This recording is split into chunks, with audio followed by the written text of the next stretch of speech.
What's going on, motivators? We got another video. Want to talk about woke Mayor Karen Bass, who has done nothing for the Palisades fires, and the homelessness keeps getting worse. Let's get into this.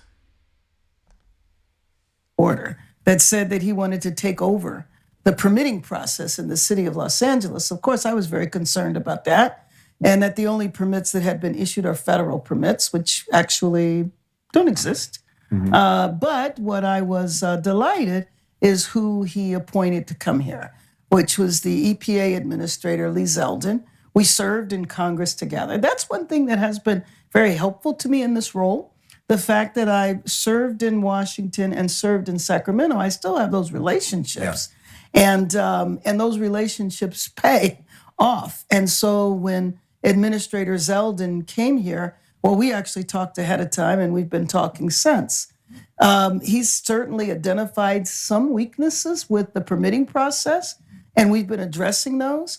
But the main obstacle that people have experienced in the rebuilding process at this point has been banks that need to extend the forbearance so that people don't start paying mortgages on vacant lots, and the insurance industry that has not been paying people. Listen, the fire was in 25. We're in 26 right now. About 6,000 to 7,000 homes were destroyed. What they have done so far, only 10 to 15 homes have been fixed. 10 to 15 homes have been fixed. It's been over a year. Had they let the administration or the private sector take care of it, probably would have been done faster. Again, nothing with government happens quick. They take forever. 10 homes have been completed. 10 homes, just 10. Make those things make sense to me. We're able to finish that stage so quickly, and why we were able to begin the rebuilding. So you should know that at this point, over 400 homes are actively under construction. We've issued over 2,000 permits. And we have people that are going to begin to move in the summer. I was on a Zoom call today with a family. I hold my reservations, and I want to see it when it's done, because I look for information in California right now, and only 10 to 13 homes have been completed. She is touting 400 plus. It remains to see in the summer, which is not too far away. We're currently in April, which is not too far away. LA is about to host the World Cup, Right. the Super Bowl, the Olympics, all in like 2.5 years. It's going to be something that the whole world is watching.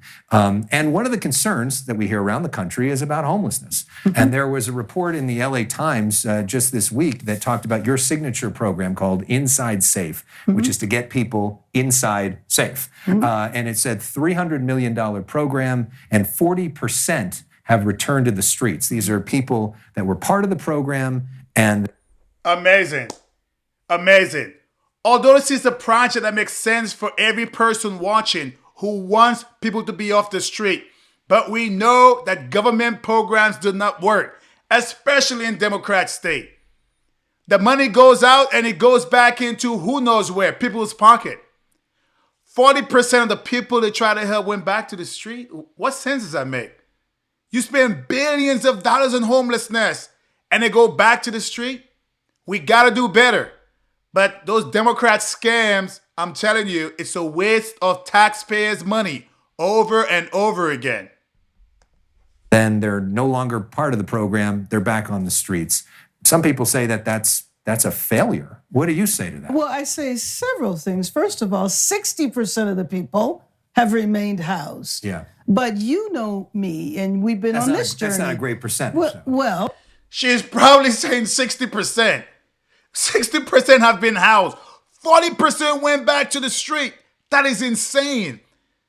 That is almost half. I don't understand. She said 6% or 10% went back. 40%.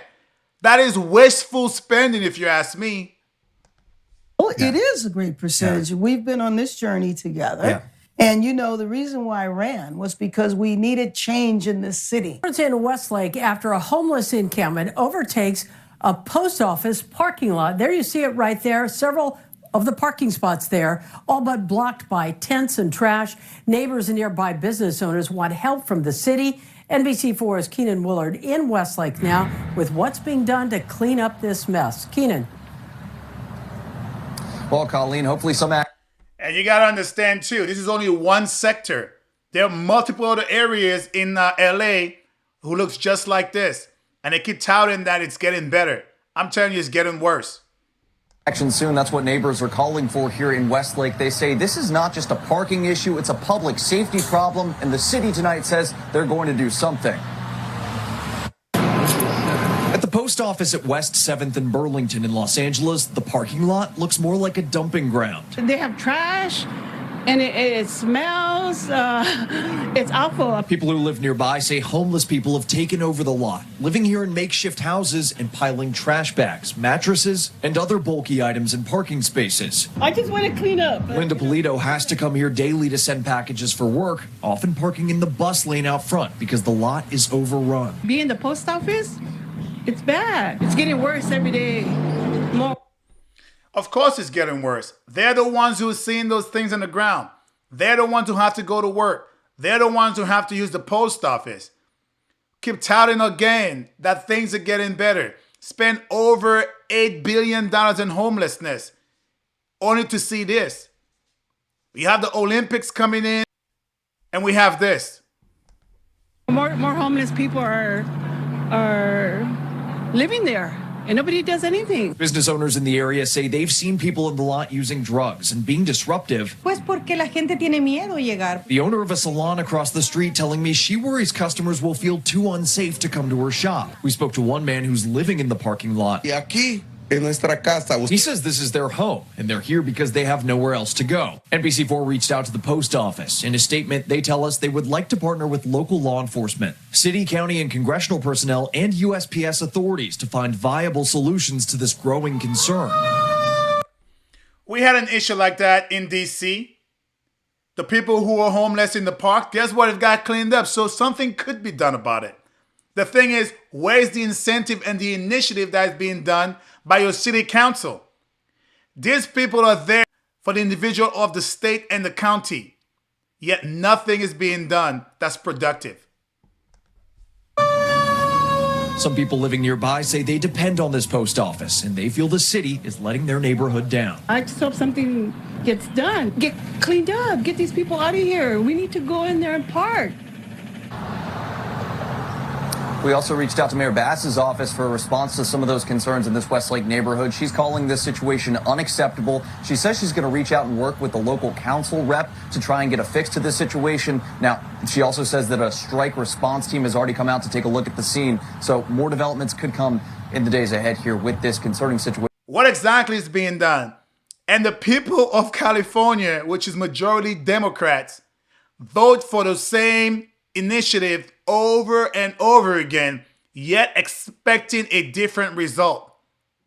Coming in clean, it's only getting worse. It's been 14 years and it's only gotten worse. If you check this homelessness graph estimate for the population of California from 2010 to 2025, that is insane. Yes, they're telling a little drop from 25 to 26, but 6%. I'm wondering too if they're just making this stuff up just to save face. It seems like it's going up, and it's still high. The highest homelessness rate in the country. Good old California.